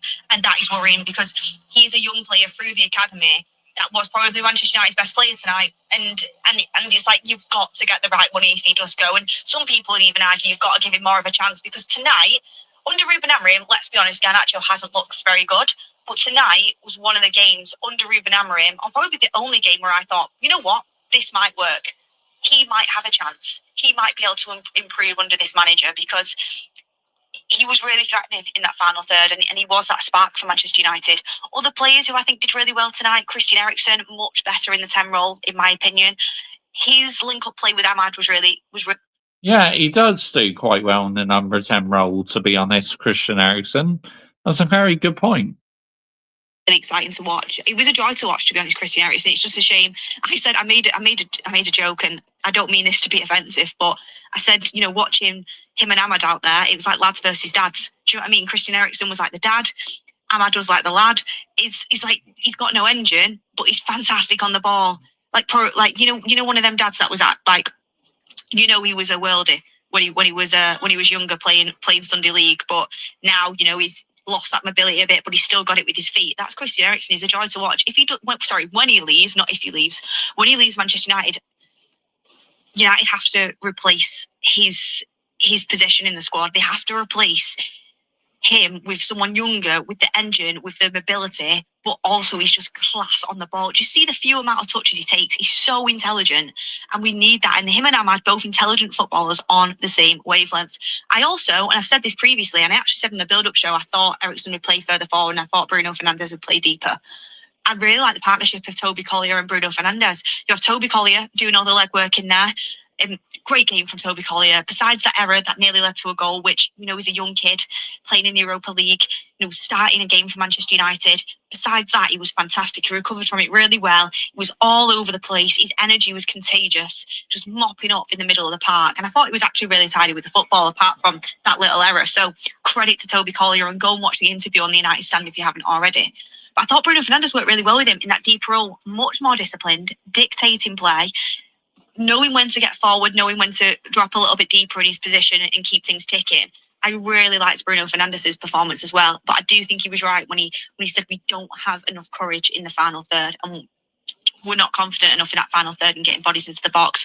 The striker situation is mind-boggling because you think Xerxes is looking good, you think he's going to kick on, and he's got good elements to his play, but he's just not a goal scorer, is he? He's just not a goal scorer. I mean, Garnacho put in some good crosses into the box, and he was just not taking that gamble to get on the end of them. He's got ability and he's got attributes, but we need a goal scorer. And I've said, I don't see Joshua Xerxes like an Amorim type striker. And I think that says a lot for Rasmus Højlund as well, that Xerxes, coming in and starting ahead of him. I just don't think we have that striker. We're crying out for one. I was just thinking, stick Harry Kane in that team and you've got goals. Like, we need a striker in that box. And you can talk about service all day long. I was gutted we missed out on Harry Kane before Bayern Munich came in and was talking about us going in for Harry Kane. We never went in for him though, which was absolutely devastating because he would have been a fantastic signing, honestly. Harry Kane would have got bags and bags of goals. But there was crosses into that box today. There was good deliveries and there was no one taking that gamble. There was no one getting on the end of them. So I think that's absolute, like, without a doubt, 100% Manchester United have to be going in for a striker in the summer. What happens with even Højlund or Xerxes? I mean, get down in the comments down below. I've already said I think Højlund could do with a loan, but people keep saying you can't loan out a £72 million striker. Why not? Him under Ruud van Nistelrooy at Leicester, learning under Jamie Vardy, I think would be fantastic for him. So that's something that Manchester United need to look at. But overall, yeah, I agree. I think it was good to get some rotation in there. I don't know if it was an injury delay. We'd have to kind of ask Ruben Amorim about that after the game, see if any comments come out. But hopefully everyone's made it through that game. I enjoyed Ahmad at wing back again, even though he didn't have any goal contributions. And I do think, maybe he should have passed it a little bit more in that final third. that's me being critical because I have super high standards of Ahmad. I think as a wing back, he just offers so much more in the attacking third, and it gives you more width, in my opinion. So that is what I would say on the game. A bit lackluster, not doing enough in the final third, not being able to see out games, and we really do need to take control of these defensive errors and nip them in the bud. And I think that's about confidence. And Ruben Amorim speaks about maybe the nervousness that this team has because we had to win here tonight at Old Trafford. Rangers weren't very good. Tell you what though, their striker's finish, I forget his name off the top of my head. Fantastic. That's how you finish at Old Trafford. That is how you finish at Old Trafford. Take note, Manchester United, because it was a fantastic goal. My man of the match, I think I'm just going to have to give it to Bruno Fernandes for getting us out of jail. But it was a really good pass by Alessandro Martinez. I think my top players will be Bruno, Eriksen, and Collier and Garnacho for Manchester United. But the level is here, the bar is here. We need to hire it because Manchester United should be seeing out games like this without question. But hopefully, get a bit of confidence. We can build on this. And the Europa League, like I said, I think Ruben Amorim is going to have to go full on Jose Mourinho and put all of his eggs in this basket. Thank you for watching, everyone. Make sure you check out the Toby Collier interview on the United Stand. Hit a like on the video if you haven't already. Thank you for joining us on our Europa League road trip to Old Trafford. Next week, Bucharest is up. The last Europa League group game. Let's go out with a bang. Let's go out with a win. And we'll bring you all the updates from Romania. But thank you for watching, and I will see you on the next one. Good match reaction there by Beth. I agree. Very good. I enjoyed that match reaction. Being very honest. Comments, here we go. Got me some apple juice now, Josh. Right? Oh, nice. I just saw the clip of Garnacho post-match, just seeing now the way he waved, the body action seems like a goodbye. We are not getting him from Wolves. Josh, mate, can't see that, mate. No, Cunha, I cannot see Wolves sending him at all, Adam, to be honest. I don't think we will get him at all.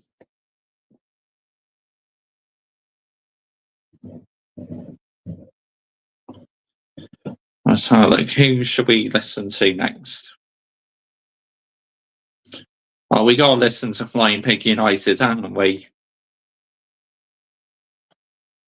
Yep, the legends, Flying Pig United.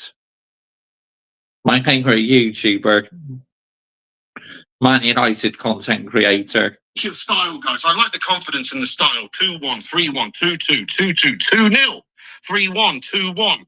Okay, you know what, guys? I genuinely believe this.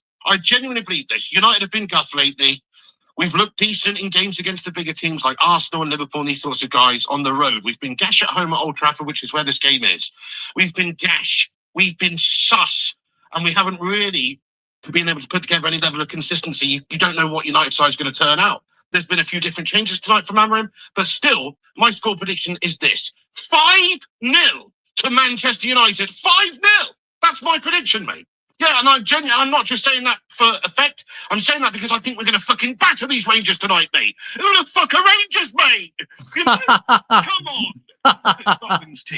Rangers team, sorry. They've got Butland in goal. They've got Yilmaz Balogun, proper.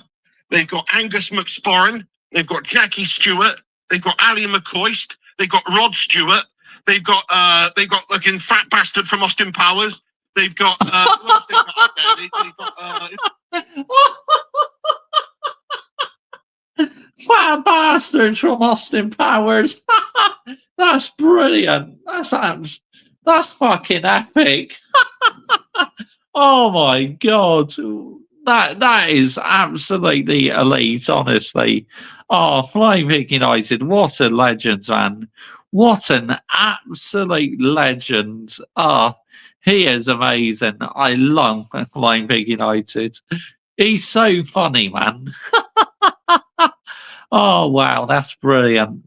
Absolutely fantastic. Fat bastard from Austin Powers. Oh, what a character he is. Oh, that's made my night. Is that Duncan Ferguson, is it? Yeah, the shit basically is what I'm saying.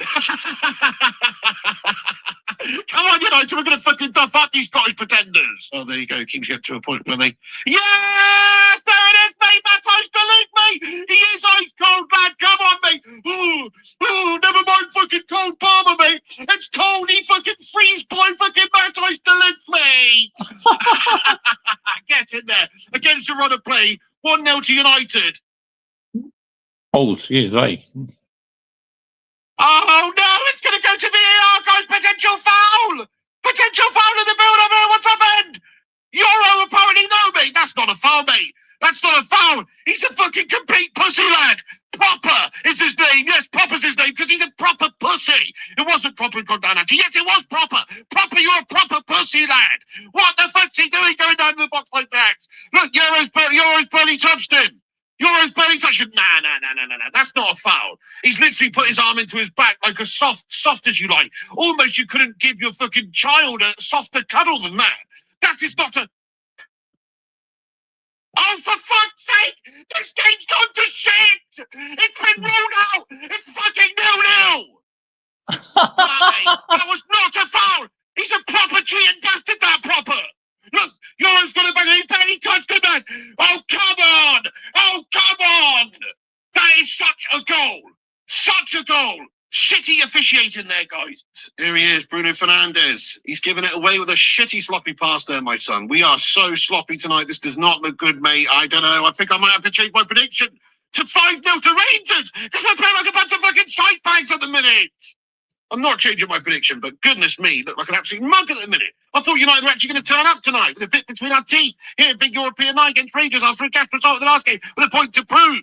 But oh no, we're looking rough again. Oh my God! Shot for Rangers! They nearly scored! The shot's deflected from distance. Super far out. It's super far out, guys. The shot comes in from distance there. It's taking a deflection. And Bayender's rushing across. It's a great save by Bayender. Do you know what? Bayender is just really good, isn't he? Look at that. Look how he scrambles across. Andre Onana would have shot that probably. He's just joined. How was Yeah, the first true. Proper dog turd shite.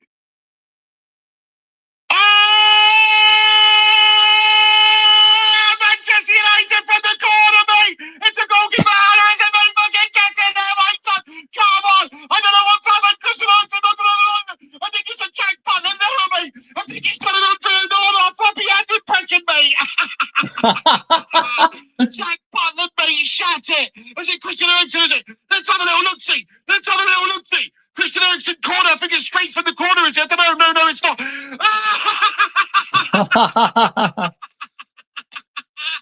Butland! Oh my God, I've never seen anything so shit! He makes Andre Onana look like a fucking Gordon Banks or something, mate! What a fucking shocking bit of goalkeeping! He's punched it in the back of his own net! He's put the backspin on the ball! He's gone to punch away, and he's backspinned the ball into his own net! I've never seen the likes! What a fucking melt! Oh my God, that's hilarious, guys. Man United take the lead 1-0 thanks to that absolute Jack Butland howler, mate. Oh, Garnacho hit the post. How's he missed it? Mate, he's so unlucky though. I mean, he was trying to place it in the corner because there's about 3 or 4 blue shirts on the Rangers line. He should find the back of the net, but he doesn't. He's hit the post. But, you know, good bit of play by United there. Garnacho should have had a goal for his efforts tonight, really. Who do you think our worst transfer signing under Erik ten Hag was? Oh my God! Oh no! Oh my goodness me, guys! Fucking shithouses! Bunch of fucking panties, mate! They nearly scored. Rangers nearly scored. Bayender's rushed out. It's a shithouse error at the back. Bayender's rushed out. It's chipped over. I think it's offside anyway. Oh my God!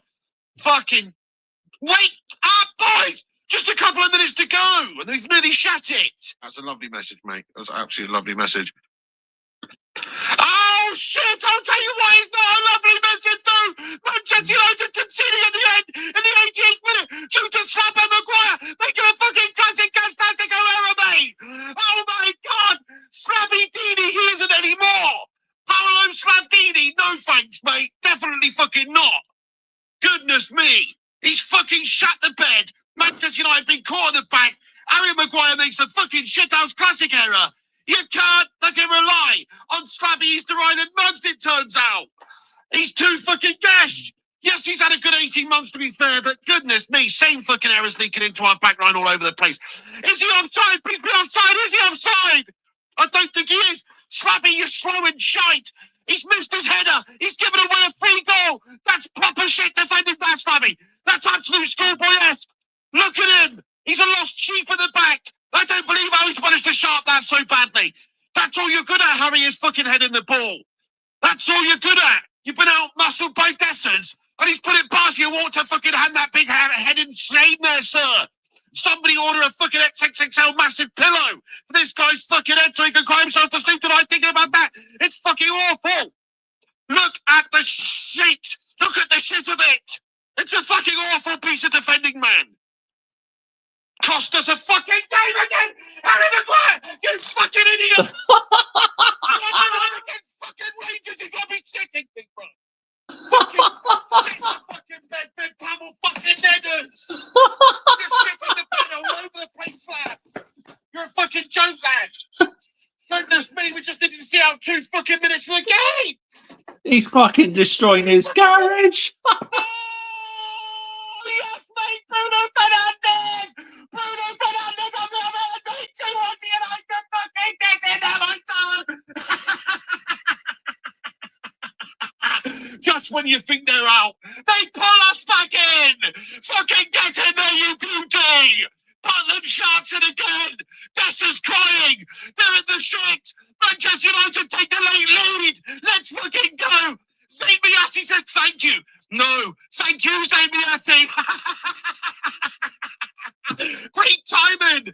Great timing, mate. Fucking get in there. United go at the other end 2-1. There it is. In stoppage time. The Butcher Martinez spreads it wide left, does he? No. He takes it wide left and puts the cross into the back post. And there is Bruno Fernandes who gets across the defender. It's an excellent bit of running movement by Bruno, and he just side foots it through the keeper's legs. Butland having an absolute shitter. Listen, this has not been a great display by United. This has been a shit show. This has been a gash fest. This has been a stink festival. It's really not been good at all.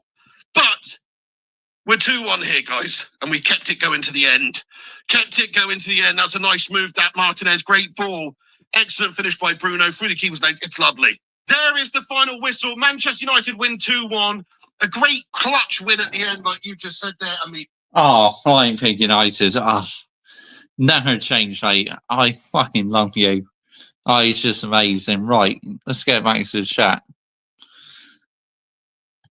Class any Josh, mate. Have you seen Flying Pig United? Brother Josh, mate. I think so, mate. Yeah, I'm pretty sure I have. But yeah, he's just, there will never be a YouTuber like Flying Pig United. He's just absolutely amazing, honestly. Absolutely just, he is box office. Absolutely box office at the end of the day.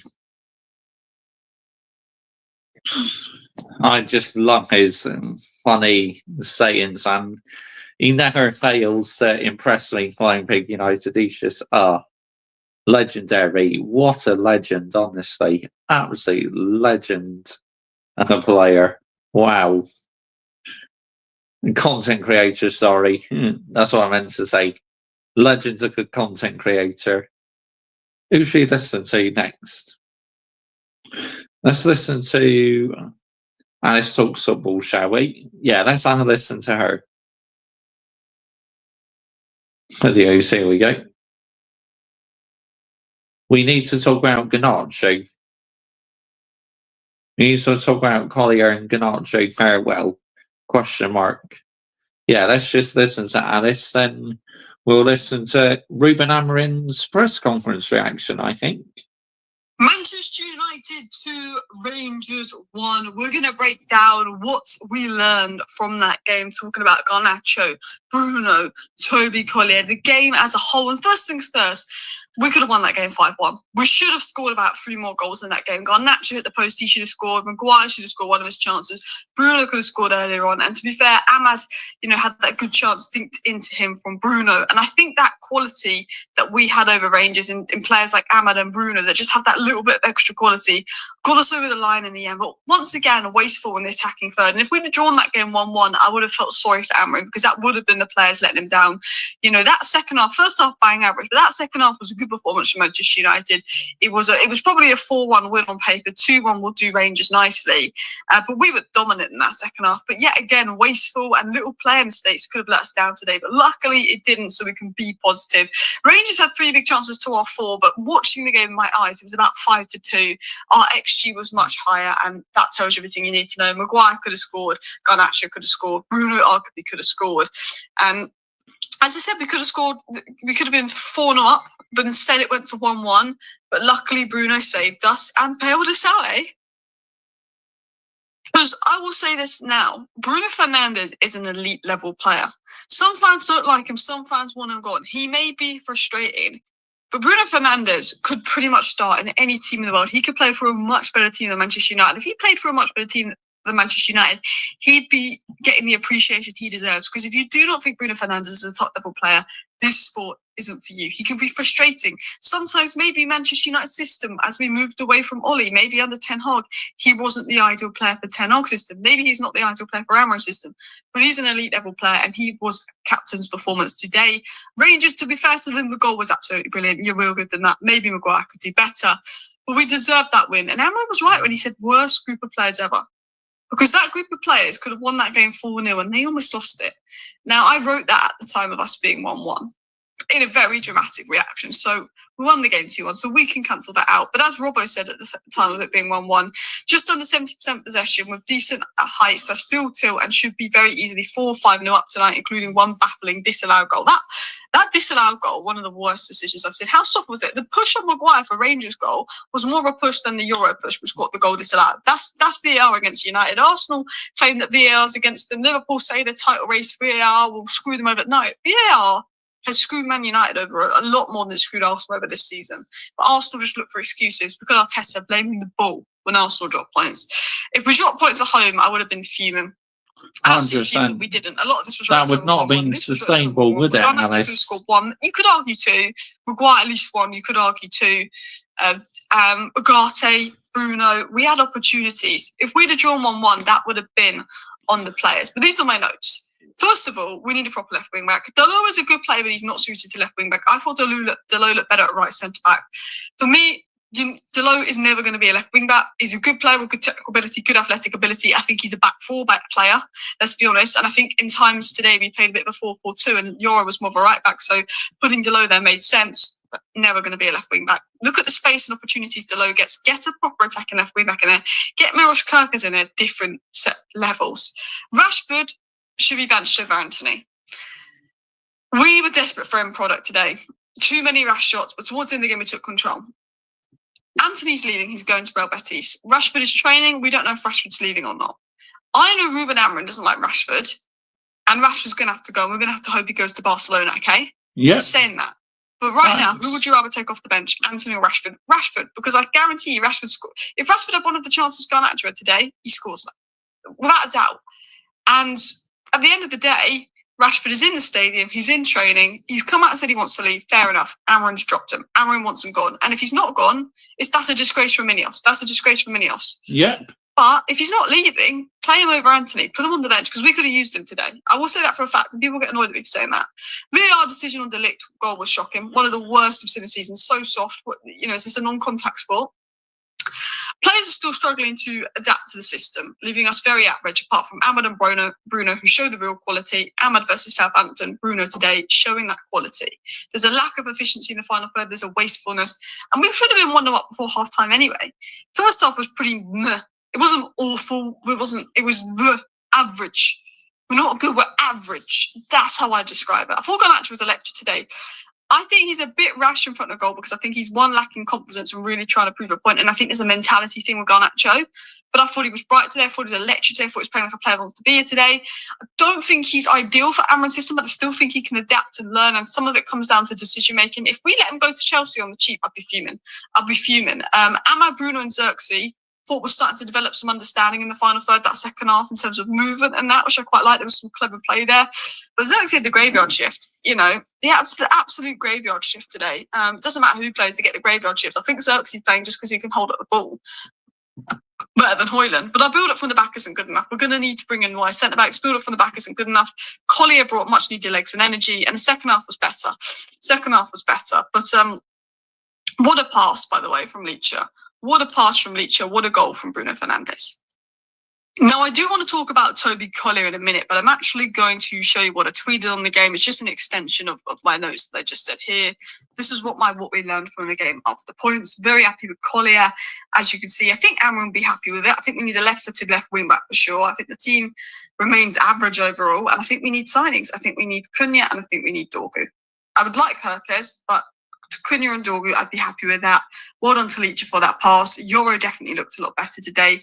They were my general thoughts. But can we talk about the youngster that's Toby Collier? Because I think he really impressed me today. It was nothing magical and amazing. I think on the ball, there's still weaknesses. He gave it away once or twice. But I thought overall, he had a very, very good game, tidy game, and did what he needed to do. And I've been impressed with Collier. I like him. I like his cameos recently. He was good. Very 7.5 out of 10, I'd give him. Very good performance, solid, done his job, knows what he needs to do, follows the system, follows the rules. In the first half, 100% dribbles completed, 94% pass accuracy, 66% dual rate, 32 passes completed, 32 passes attempted, 20 passes completed, 30 passes completed, 2 interceptions, did his job. But as Adam said here, also midfield shift from Collier's European debut, 94 pass completion, 48 out of 51 passes, 2 out of 2 dribbles, 2 interceptions, 8 ball recoveries, only dribble past once, 3 out of 4 ground duels, did everything you could ask of him. He's outperforming Casemiro. He deserves to be there because of his work. And this is what I said in Collier. He covers ground, follows the system's instructions, and gets the job done. He's your 7.5 out of 10 player. He does the job. He works hard. His positional sense is good. He's understanding Amron's system. He gives that leadership and intelligence on the pitch for such a young player. And he just puts in a shift. He won't do the prettiest work. He might not be this beautiful player on the ball, but he knows what he's doing. He knows where to be at the right time. He's got the energy. He's got the legs. He makes those sprints. And in a team that is lacking athleticism so badly, his ability to cover and eat up ground is just essential. He does the basics, which is what this team lacks. He does the basics. He's not the most natural at picking the ball off the centre-backs and progressing it. But he's decent on the ball. He's got room for improvement, but he likes to show for the ball. He likes to get on the ball. He's willing to improve. But it's what he does off the ball, the positional sense, the movement. He can crash the box. He can sprint back. He's fast. He's really a good player off the ball. This could be genuine Ugarte backup. We've all been talking about if we lose Ugarte, we've got no one with those legs. This could be genuine Ugarte backup. He's done it in the big games. He's done it today. But I think it's his intelligence, his positional awareness, his ability to follow instructions, which Amron were like. He did well in his duels. And when he got the ball, I think he executed his short passes well. He moved the ball quickly. He was quite confident with his sort of stuff. At times he can rush into decisions. That's normal for his age. He can rush into duels. Ugarte does that. But I like his enthusiasm. I like his ability to always want to sort of move the ball forward quickly, play those quick passes. And he, going forward defensively, just knows where to be. He's helping out the defence. He's crashing the box. I thought he was a threatening player. But the most important thing is we're essentially through to the next round of the Europa League, which is good. Our best chance of getting Champions League football is winning the Europa League. I still don't think we're good enough to win the Europa League, even though it's not as bad. It's hard this year because the Champions League clubs aren't going to drop down. I still think we're nowhere near good enough to win the Europa League in total honesty. But I think it's good to just, we're basically through to the next round. We don't have to do the playoff if all goes to plan. We've sort of turned it around in the Europa League after the poor start. And yeah, shout out to Bruno Fernandes, And Toby Collier became the first Manchester United midfielder on record to record 50 passes on their first appearance at Old Trafford in a major European competition. So big up to him. Thank you guys for watching. See you next time. Bye. What a stat for Collier. That's unbelievable. That is absolutely amazing.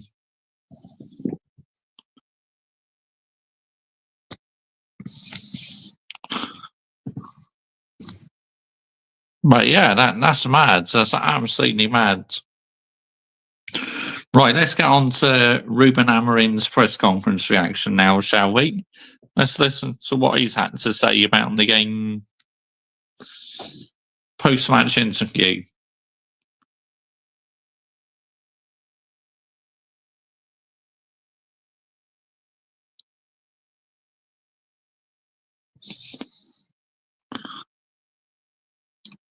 Here we go. Ruben Amorim post press conference. Rangers, Manchester United 2, Rangers 1.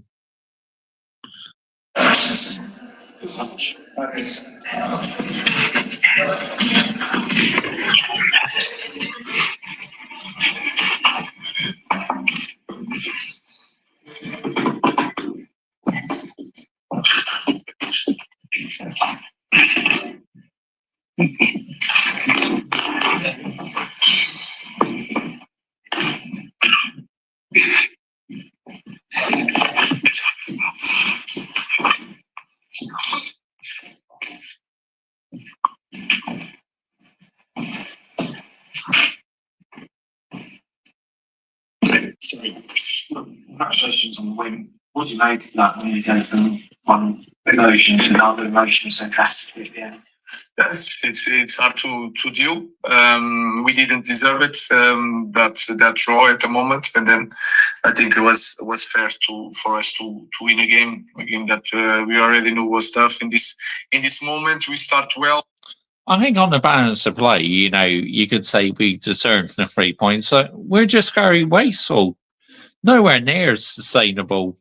I think the pace of the game helped us because it's different and you can feel it.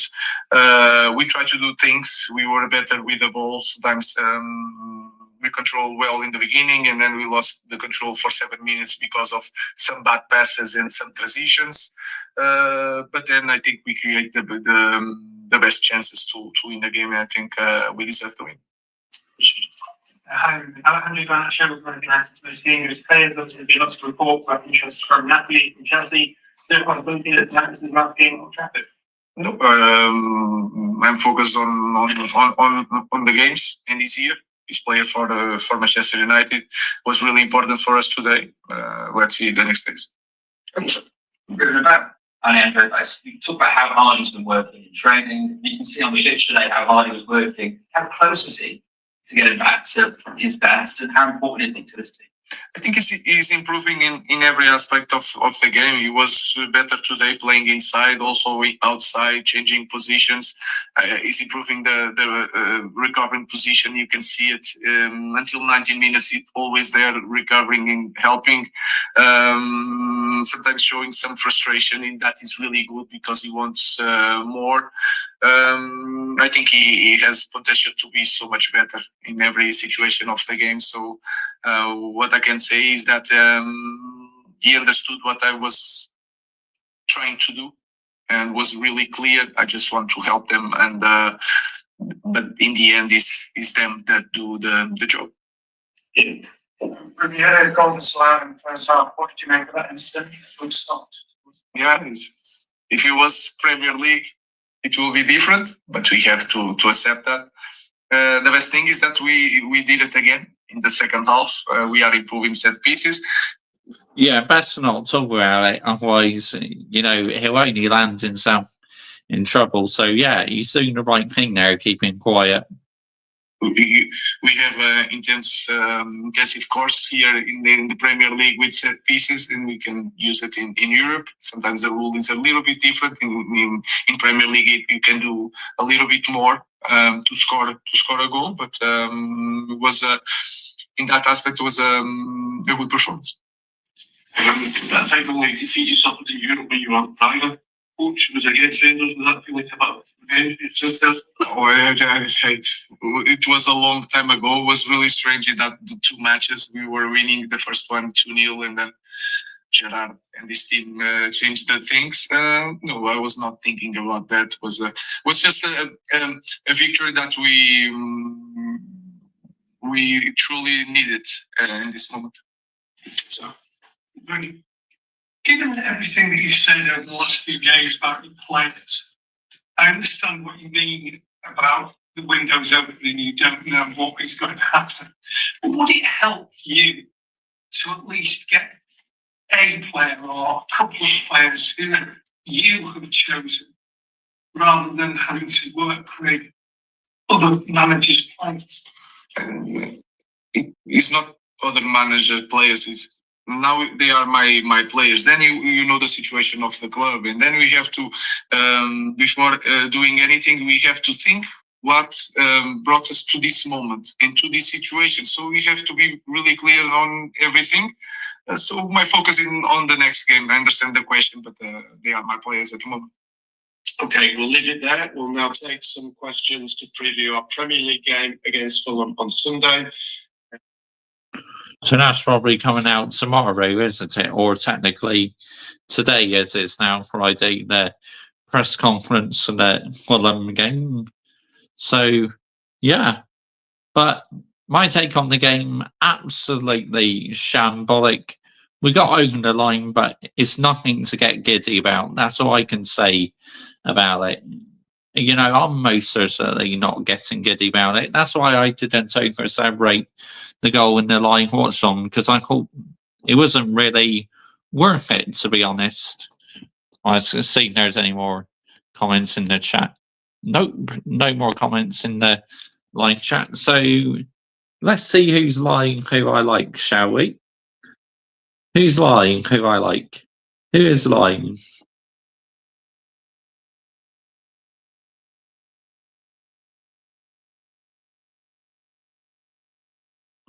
So look.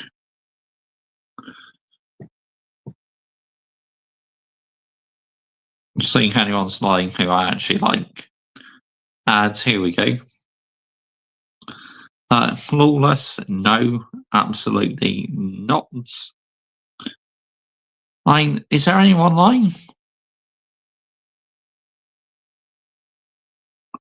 Just type in Manchester United. Let's see. There's anyone lying who is madly underrated and who deserves many more subscribers. Hobble Fans Tribe. Let's go with that one. Let's read our X&M, shall we? Make sure you put Mr. Joshy J Raid in the live chat. And yeah, I'll be back tomorrow for some more videos. Well, today technically, because it is today now, it's Friday. Yay, Friday, the weekend. I love Fridays, absolutely love Fridays. So anyway, big up to every single one of you who's in live and locks in this evening. This has been an epic emergency meeting. It really has. I've loved every second of it. So yeah, make sure you put Mr. Joshy J Raid. Go and show that channel some love, yeah? Thank you all so much for watching. Good night all. Bye-bye.